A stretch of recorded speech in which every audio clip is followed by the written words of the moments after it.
birthday to you. Happy birthday, dear Susan. Happy birthday to you. Happy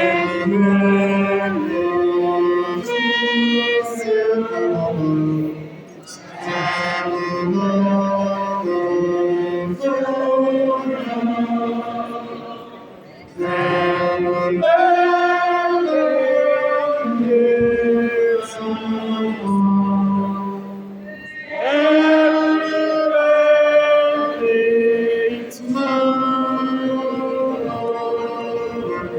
Yip, yip. Hooray! Yip, yip. Hooray! I'm so tempted to do Una one, but we'll be here all night. Ladies and gentlemen, I now welcome the patron to make his remarks.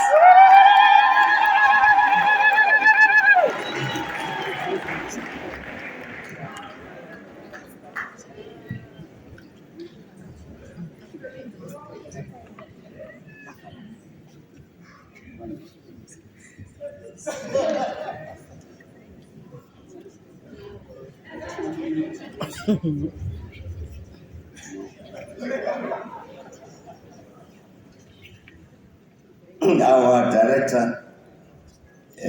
of programs, program director.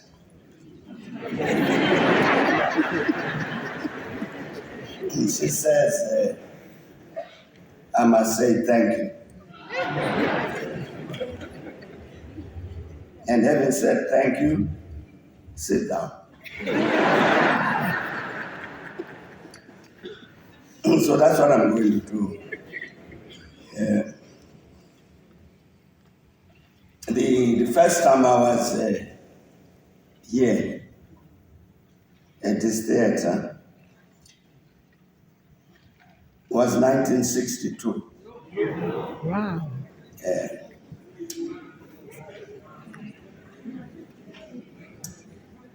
Not inside, but outside.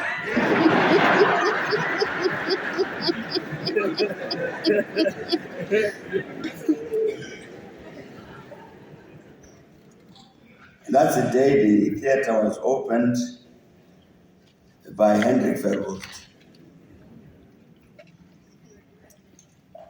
So we were standing outside to protest that fact. It was called the Civic Theater. But it clearly was not the Civic Theater. Because we all lived in Johannesburg, but were excluded from here. So we're standing outside. It was the day of the opening of the theater. So we're holding placards down with apartheid and so on. And it was a cold, cold day. Very cold. So we stood there with the placards and of course you can imagine who enters the hall. That's white South Africa. White South Africa was entering, and basically black South Africa was holding placards in the cold. And we really were praying that they must move fast. So that we could go home. And in the end, everybody was in, the doors closed. So we packed up our placards. We were leaving. But we had been joined by a young American, young white American. And we're very, very glad that he joined us in this demonstration.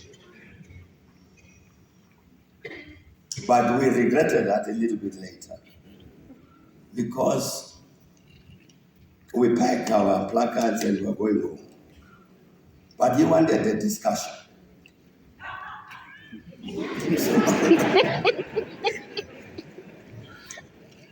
And what he wanted to do, what he tried to do, was to convince us about what he called people's capitalism. So he was very, very intent that he must convert us to this notion of people's capitalism.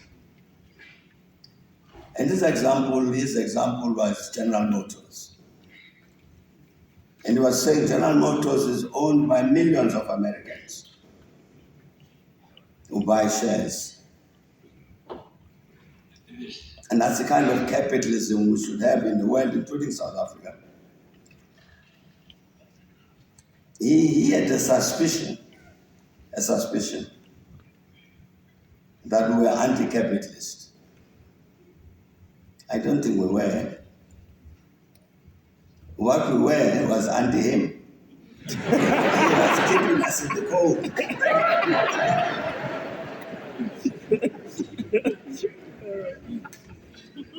But as I was saying, that's the first time I was at this theater, but outside there.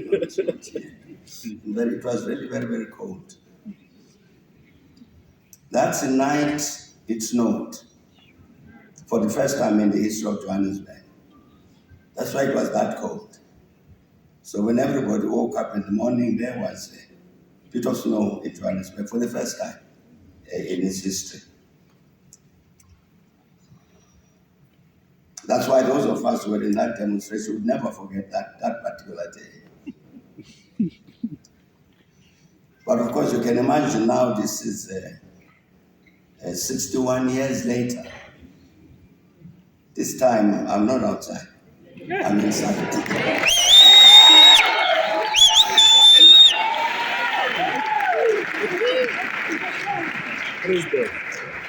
And I must say, it's very, very warm inside. And really basically warm because of your presence. I'm very, very glad you were not at that demonstration in 1962 because you would have been cold. I'm very, very glad that we're all of us here today in this warmth. So Zanele, he said, for the first time since we got married, whenever it was,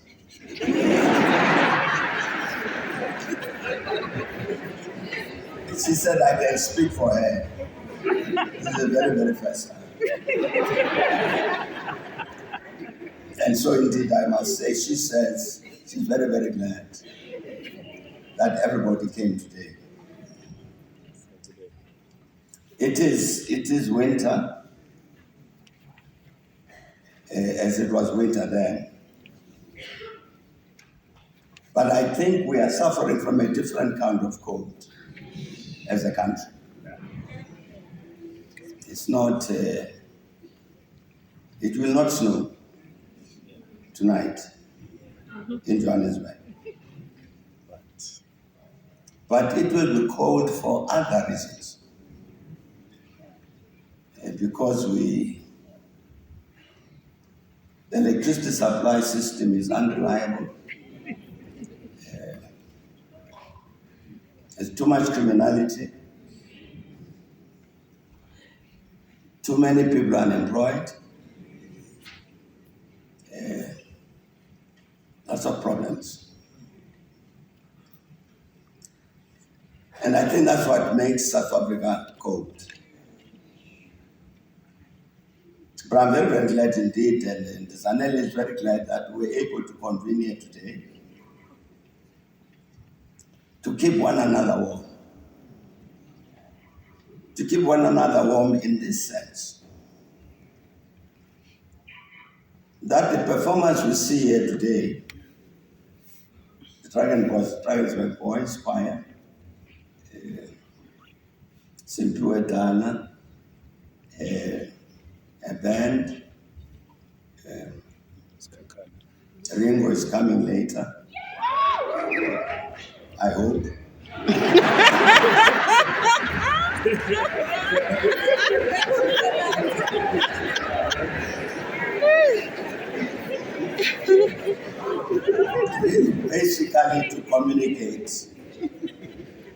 a message of hope.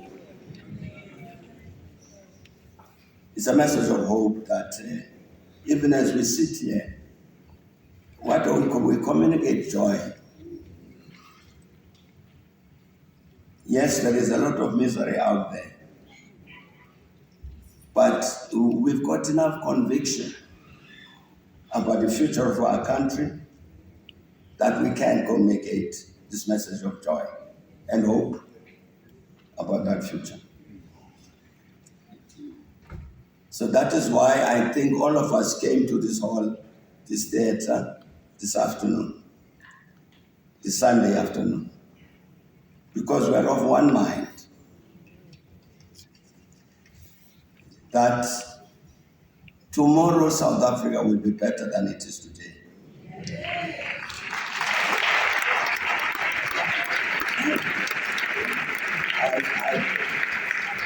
I think we come together because of that kind of commitment. And I can see the faces, close, not so close. And I don't see misery in anybody's face or despondency. But I think it's because all of us have gathered to communicate one message, that tomorrow will be better than today. Wilson goes, I don't know where he is. Yeah. Is he here? Okay. So I will...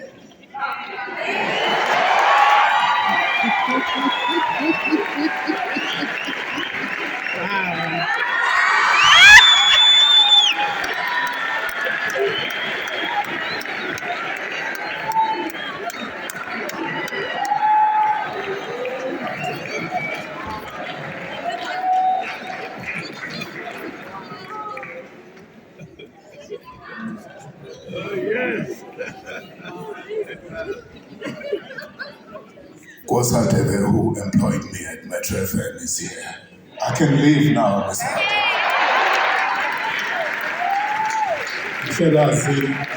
President Thabo, our Group Chief Executive Officer at the SABC, he made sure that I stayed. For all these years is the reason I'm still here. Thank you, sir. I can leave now. So much. As the song goes, it's taken me a while, but I'm finally here.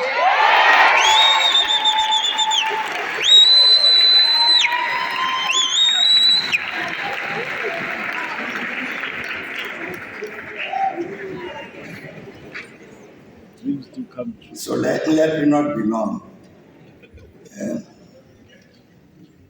But the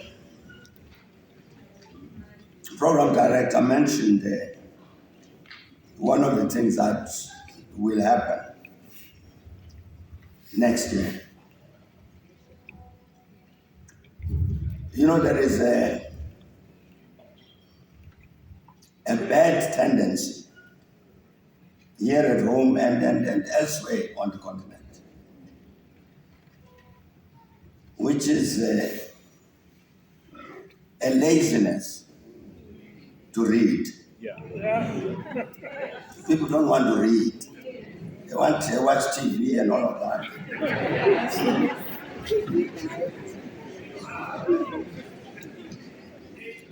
So, some people on the continent and ourselves and the foundation think that it is an important thing to have this culture of reading and writing. As a result of which, on Africa Day next year, as we hold the Africa Day lecture, as you are saying, a prize will be given for the best books to come out of our continent.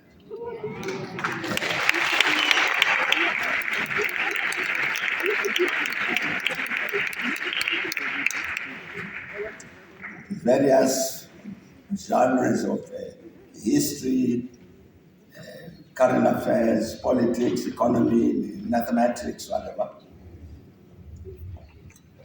to encourage a culture of reading and writing among ourselves as Africans. I'm saying that because we don't see a hopeless future ahead of us, but a very hopeful one.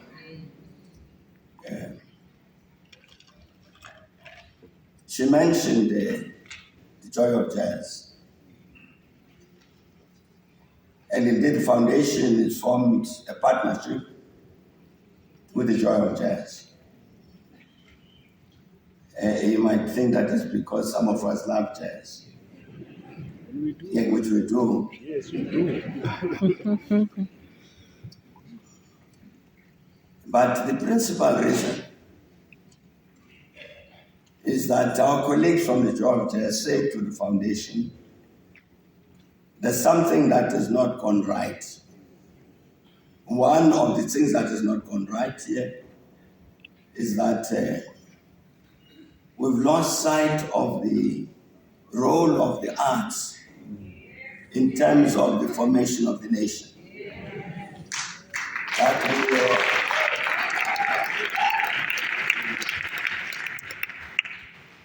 That, for instance, we see music just as entertainment.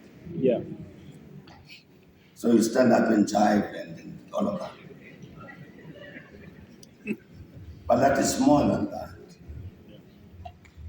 That music, as we had the saxophonist who was saying it would be a mistake to separate jazz from the politics of this country.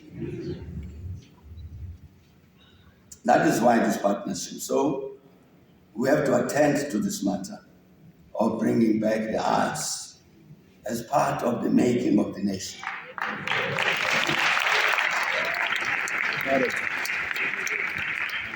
I'm saying that's a statement about hope for the future, not misery about the future. She spoke about the library, and we're hoping to start building this year and complete by 2025.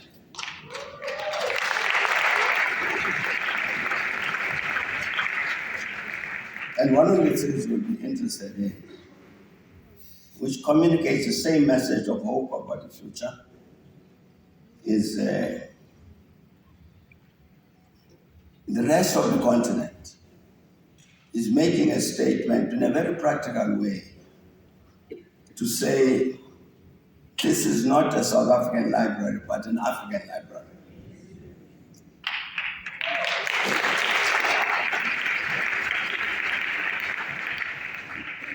So one of the things, for instance, is we have even the support of the President of Zambia, President Hichilema, to bring President Kaunda's archive, all of it here.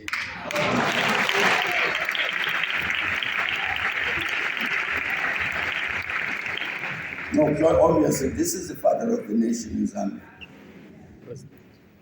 But the Kaunda family, the Zambian government, they say the best home for the life of the archive of President Kaunda is this African library.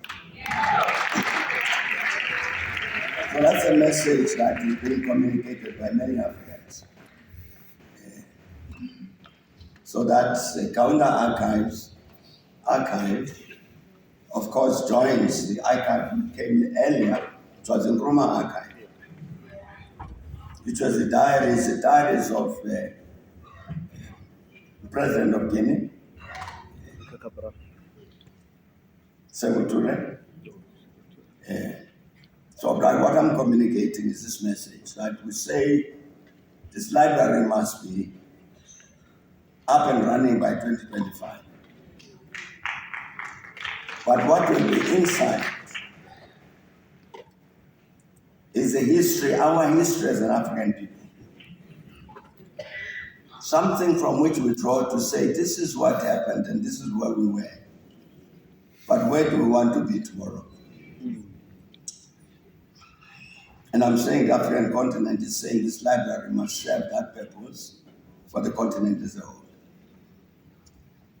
These are messages of hope. These are the messages which give us the warmth that I feel in this room. As I was saying, the thing that brought us here together on this Sunday afternoon was this confidence about the future. That never mind how cold it is outside there, we will switch on the lights.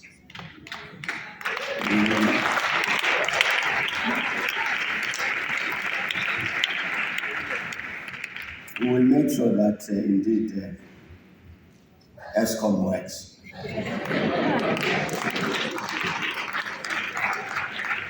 I'm very, very glad indeed. As I said, Zanella also said, I must say that on everyone. Very, very glad indeed that everybody came. There are very many important people here. I won't mention them by name because it will take me 3 hours to go through all of them. But thanks a lot indeed for coming to say happy birthday. And of course, thanks to all of these performers here, who each of them volunteered and said they want to be here. You saw the conductor of the Drakensberg Boys who said last year they came and performed at home. It was because there was a clash of engagements last year. So they couldn't come to the concert, the Drakensberg Boys Choir. So they did we did a limited thing at home.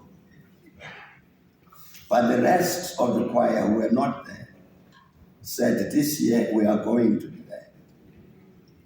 So it was the Drakensberg Boys Choir themselves who said we are coming. I think with